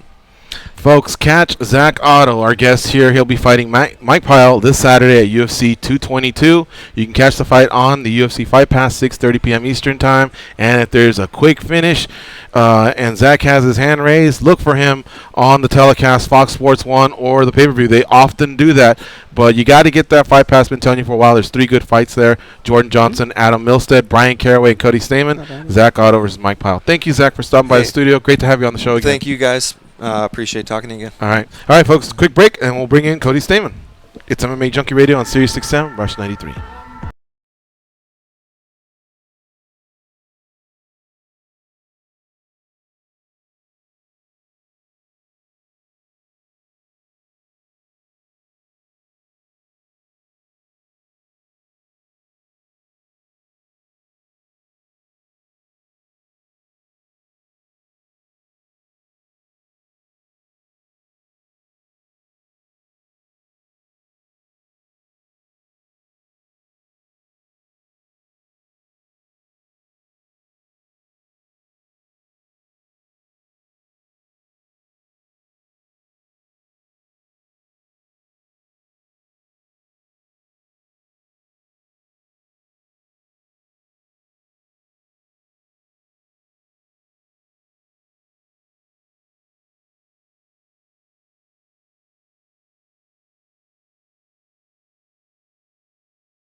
Pat down TSA agents because they don't know where those people have been, and because they can. They are Gorgeous George and Goes, and this is MMA Junkie Radio. All right, folks, we're back. Our next guest is Cody Stamann. He'll be fighting Bryan Caraway at UFC 222. He's 16-1 overall, 2-0 in the UFC. He was here about, a year ago, 9 months ago, and basically told us, watch out, I'm here to make some noise. This is going to be my division. You've held up your end of the bargain, 2 big wins, and now you got a quality name, a ranked fighter in Bryan Caraway. First of all, welcome back, Cody, and congrats on all your success. You're delivering. Thank you. It's good to be back. Yeah. Bryan Caraway is your opponent. Tough guy, but yet I looked at the odds. You're the favorite. Am I? Yeah. I haven't looked at him. Yeah. Slight favorite. It's a really close fight, but they believe you, man. The odds makers, they're pretty smart guys. I should be the favorite. I was the underdog last fight. I think it was like a 2-1 underdog. So I saw you looking at the odds. Don't play dumb. I saw you holding a sheet of paper over there. I was looking. I don't think you're looking at NASCAR, right? For the odds, but I honestly couldn't find them. Oh, okay. Yeah, you're the favorite, bro. Yeah. Good. I should be. Mm-hmm. Bryan Caraway's been out of the game for a long time. Yeah. So man. One thing they say about him though is that grappling game. He's good, underrated. Yeah. Catch wrestling guy. Did you have to import a catch wrestler type of guy to mimic him, or are you not even worried about that part of the game? I'm from the Midwest. Everyone's a wrestler. Where I grew up. So, wrestling is my base, my background. So I mean, for me, Caraway was like the perfect matchup. The guy's a wrestler. I'm a wrestler. You can't find any footage of me on my back because I don't end up on my back in fights. I'm not a guy that gets taken down. I think that, I'm really going to frustrate him because he's going to have to fight me on my feet, and that's going to be, a big change for him because I don't really think he's all that good on his feet unless he's been, working with some magician the last 2 years on his stand-up. I don't really know what he's going to bring. I mean, he's been the same fighter pretty much his entire career. So he did outstrike Eddie Wineland, who has a little bit of boxing experience. Yeah. He's awkward, and I've told him that to his face. I'm not trying to bag on him, but his awkwardness, I guess, because he's not conventional. When you're sparring, you're used to seeing more conventional. Has given people problems, but I'm not trying to be a Bryan Caraway cheerleader. You guys wouldn't be in this spot if you both weren't tough. You know what I mean? Right. Yeah. I mean, I agree. He is the way he strikes. Like the things that he does are like pretty unique to him. But had Darren Cruikshank, who is like probably the most athletic person I've ever met in my life. He can like literally watch someone and like mimic exactly what they do. And he, I think, does Bryan Caraway just as well or better than Bryan Caraway. You brought up how long he's been out of the game. Do you believe in that in ring rust? I know some fighters do, others don't. I haven't really thought about it much. I don't know why. I don't know what the reason is. I didn't really look into why he hasn't been fighting. I don't know if it's because of injuries or because of personal things. I don't really know why he hasn't been fighting. I think if it's because of injuries, I think that that definitely is going to play a factor in the fight. Just because one, you're probably second guessing whether your injury is going to hold up, and two, just it's the emotions and everything. You haven't gone through that in a really long time. Granted he is a veteran, but being away from the game for 2 years, that's a long time. 2 years is a long time. You fight quite often. I love it. 2018, this is relatively early in 2018. Do you feel like you could replicate 2017? Ooh, 2017, I think I fought 5 times. 5? Oh, wow. Yeah.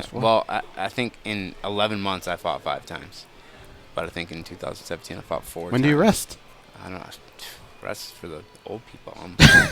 I want to make as much money as I can and get out of this thing at a young age. I don't want to be one of those guys that has to hang around until he's 27 or 37, 40 years old. I want to be a guy that gets the job done. 40's not old. Yeah.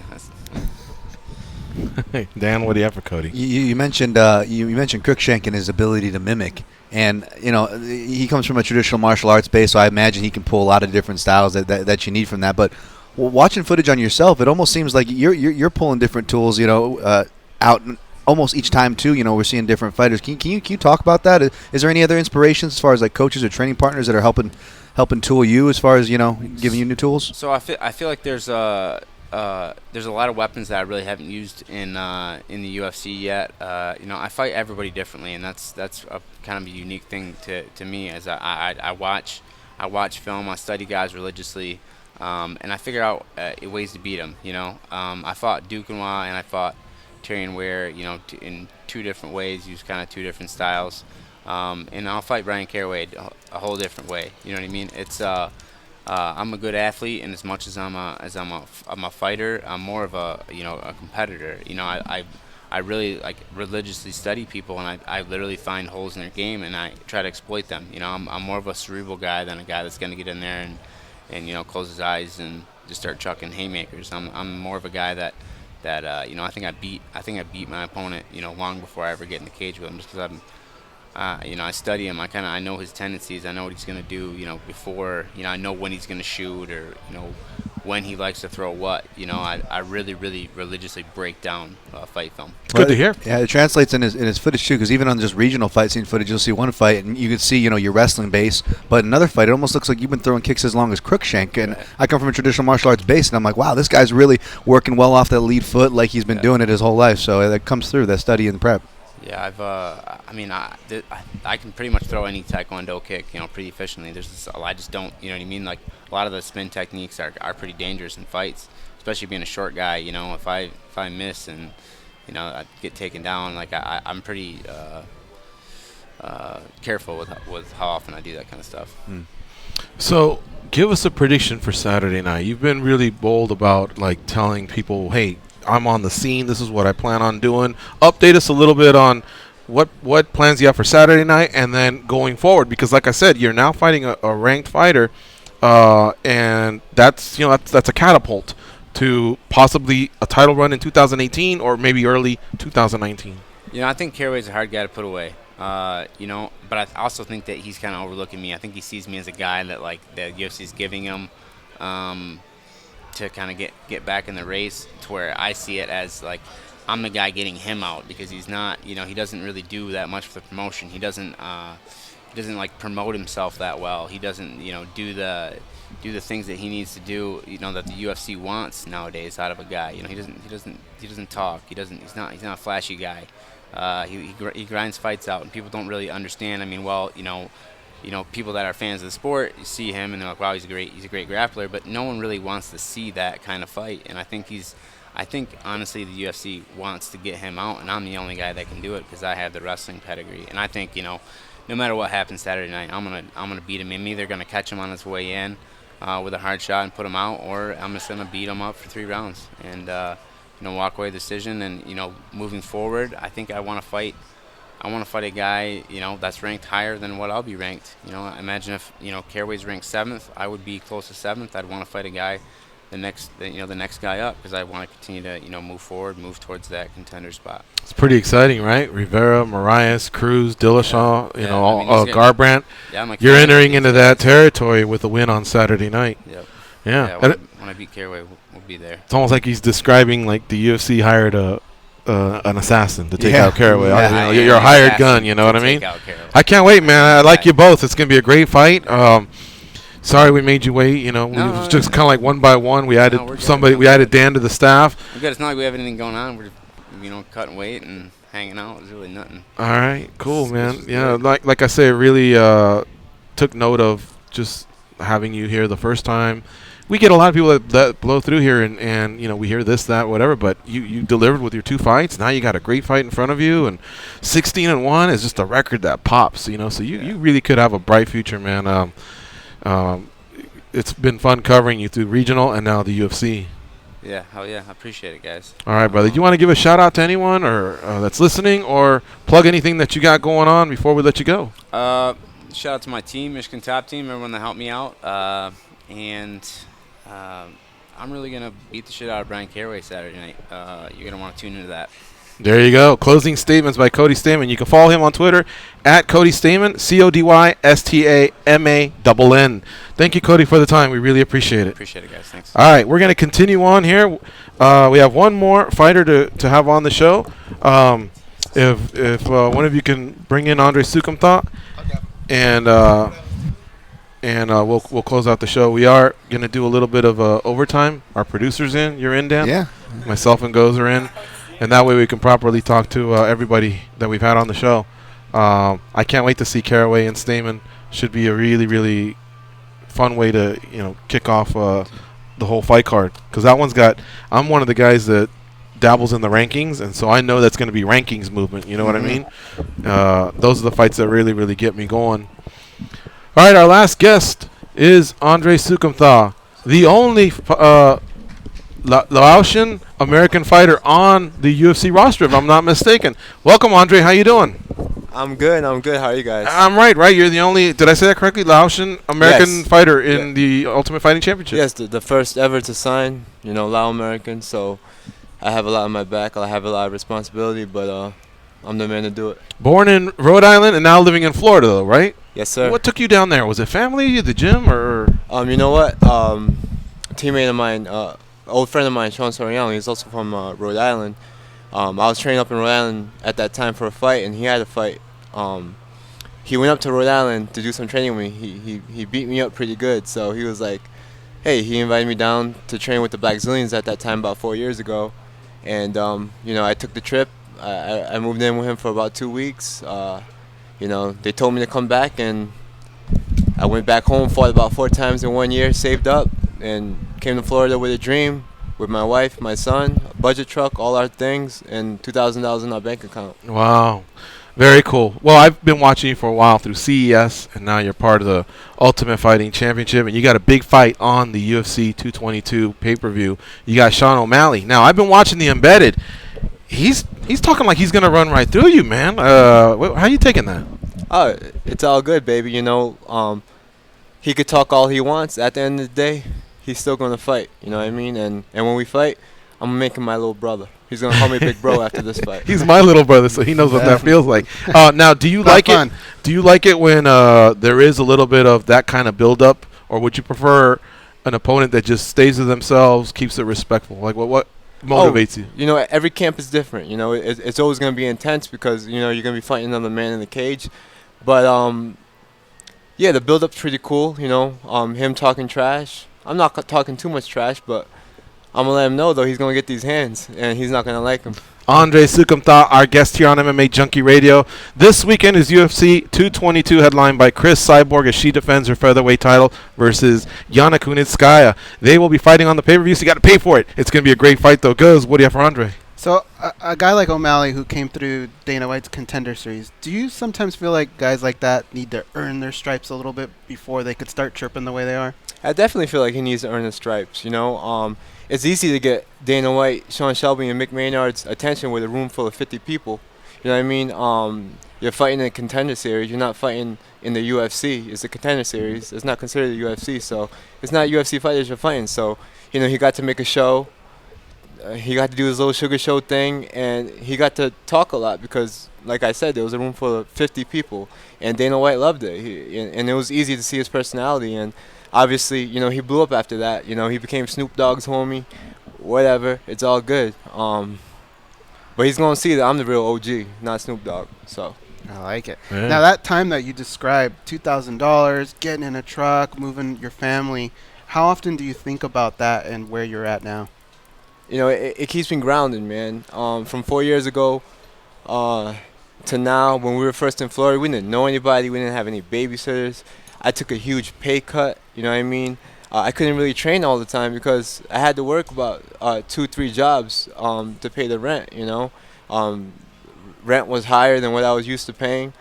So it was really rough, but it keeps me grounded because now my wife and I have great careers. We're doing great in our careers, and we own a house. We have 2 beautiful boys. And the time we spend together, man, it's beautiful. I still have time to spend with my family. I still have time to train. I still have time to do some extra work if I want to. And I come home to a beautiful house I can call my own. Well, how old are your boys? What are their names? Benson is 5 years old, and Parker is 2 years old. Very cool. All right, so Benson probably knows what Daddy does, and he'll be watching. Parker's still playing with toys and trains, right? Yeah, they both are always at the gym, because I teach at a gym, Combat Club, and I always bring them, and they know what Daddy does. They grew up in the gym, both of them, but I don't like to let them watch me fight live. Okay. Because anything can happen in there. Right. And I don't want them to see me get hurt and hit, but obviously I win the fight goes well, I let them watch it, and then, they see Daddy as a champion, and it's awesome. Andrei Soukhamthath will be fighting Sean O'Malley on Saturday at UFC 222, and it is a pay-per-view. It's headlined by Chris Cyborg as she defends her featherweight title against Yana Kunitskaya. Also, Frankie Edgar versus Brian Ortega. You can't miss it. We are going to do a quick overtime here, just keep a couple extra minutes. I do want to thank our guests, Cat Zingano, Andrei Arlovski, Zak Otto, Adam Milstead, and Cody Stamann. Sirius XM audience, you get more combat sports and entertainment. We're just going to stick around and ask Andre a couple more questions. This is our first time having him on the show. We got him here in person, so we want to take advantage of that. Give us 10 seconds. We'll do a quick OT. I'm gonna keep on the run, I'm gonna have me some fun. If it costs me my very last dime, if I wind up broke, well, I'll always remember that I had a swing in time. I'm gonna give it up. You guys clear for overtime? All right, Dan, what do you have for Andrei Soukhamthath? Andre, man, it's great to see the UFC giving you a main card spot. And, you know, your record's deceptive in the UFC for people that don't know or watch the fights. They were very competitive fights. You know, speaking of, you know, the fights with Alejandro Perez and even the ones before that, I believe, Albert Morales. And now I watch a lot of footage and came up with martial arts. So, you know, you appreciate guys that, you know, do the more technical aspect of striking. Unfortunately, though, the judges, they don't always see that, right? So, you know, speaking of the judges not seeing things in close decisions, you see what I'm getting at here. Is there any adjustments that you've made in your game as far as that goes to make sure that doesn't happen? You know, I don't put anything on the judges. I don't blame anything. I don't blame other people on my losses. Right. You know, I take full responsibility for my losses. My first fight was last minute. I only had 8 days to prepare, and as did my opponent. And we went in there, we put on a show, and we got tired. You know, it's gonna happen.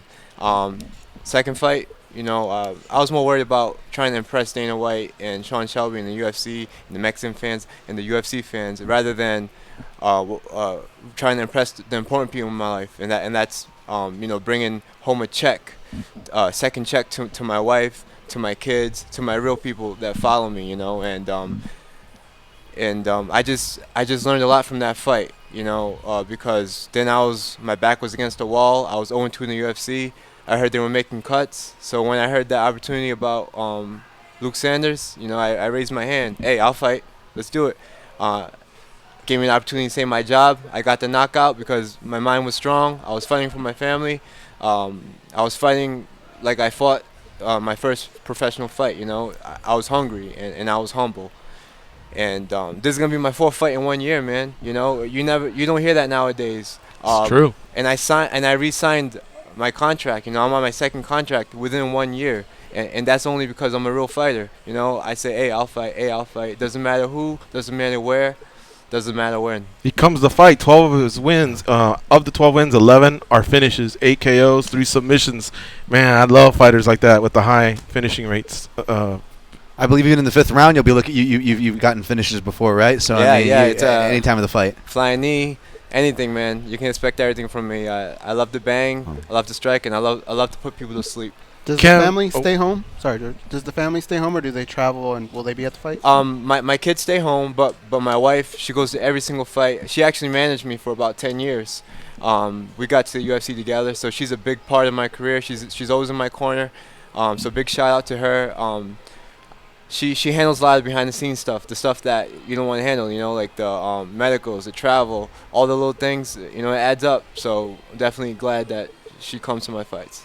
Andre, it's great to have you here in studio. Good luck on Saturday. You want to give a shout-out or a plug, your social media, whatever you got going before the episode ends? Hey, make sure you guys follow me on Andre Souk MMA on Twitter and Instagram. Appreciate the love. Buy the pay-per-view. My fight's going to be fireworks. You're going to see a nice knockout coming from the Asian sensation. That chain needs its own Twitter handle as well. I like that chain, man. That's fat. I like it. I'm not flashy, but, you know, it makes me feel good. And I think got the haircut. He walked in with glasses and a camera crew. And I was like, damn, got a rock star here. I'm trying to change the swagger up in MMA, baby. You know? Yeah, all right. So we are out of here. A couple minutes of overtime for you. Again, big thanks to Cat Zingano, Andrei Arlovski, Zak Otto, Adam Milstead, Cody Stamann, and our guest here, Adam Soukhamthath. Again, all of them fighting at UFC 222 on Saturday. It is a pay-per-view. Grab it. You got a world title fight, and you got the legend Frankie Edgar against the new blood Brian Ortega. That's going to be one hell of a fight as well. O'Malley versus Soukhamthath, all on the main card. Great fights, top to bottom. Folks, we are out of here. For Danny back east, goes Dan Tom. I'm Gorgeous George. We are out of here. Go out there and be champions. Viva Las Vegas.